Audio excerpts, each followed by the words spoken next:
kulanka oo ay ka soo qayb galeen wakiilo ka socday ganacsatada, odayaasha, dhalinyarada iyo haweenka Soomaaliyeed ee ku nool dalka Kenya ayaa looga hadlayay sidii loo dhisi lahaa jaaliyad guud oo ay ku mideysan yihiin Soomaalida.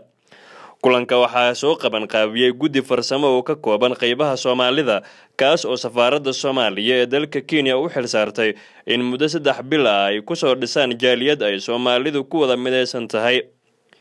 gudoomiyaha guddiga farsamo ee ku howlan dhismaha jaaliyadda mudane Cabdulqaadir Cabdi Diini oo kulanka ka hadlay ayaa tilmaamay in qorshahoodu uu yahay sidii loo gaari lahaa doorasho ay u wada dhan yihiin Soomaalida dalka Kenya isagoo u mahadceliyay siyaasadaha safaaradda Soomaaliya ee dalka Kenya ahna qunsulka safaaradda mudane Cali Maxamed Sheekh Cali Bagadi oo waqti badan ku bixiyay qabsoomidda hawshan.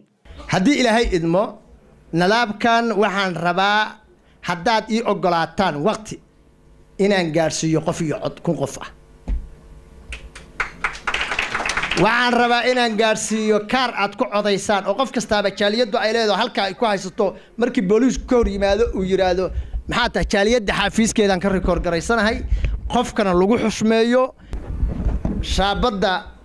dawladda Soomaaliya ay leedahay safaaradda halkan matarsha ay dhabarka dambe uga qoran tahay oo midka anigu aan haysto kaleeta ah waxaan inay cadeynayaa haddii ilaahay idmo kaas oo kale aan rabaa inaan gaarsiiyo. Cadar Jaamac Xalana oo ah gudoomiye ku-xigeenka guddiga farsamo iyo qaar ka mid ah ka qaybgalayaasha kulanka ayaa dhankooda sheegay in meel wanaagsan ay wax marayaan. meel fiican baayna wax marahayaan. sidaad aragtaan waxaa la dhisay odayaashii Soomaaliyeed, waxaa la dhisay gabdhihii, waxaa la dhisay maxaan ku yiraahdaa ummadii sidaas maartay wacyigelinta iyo isu keenkii naloo idmaday in maxaan ku yiraahdaa aan soo dhisno jaaliyad u dhan tahay ummadda Soomaaliyeed in maxaan ku yiraahdaa wadankan joogta. anigoo wakiilka ah ganacsatada Islii Business Community waxaan cadeynayaa in aan hiil iyo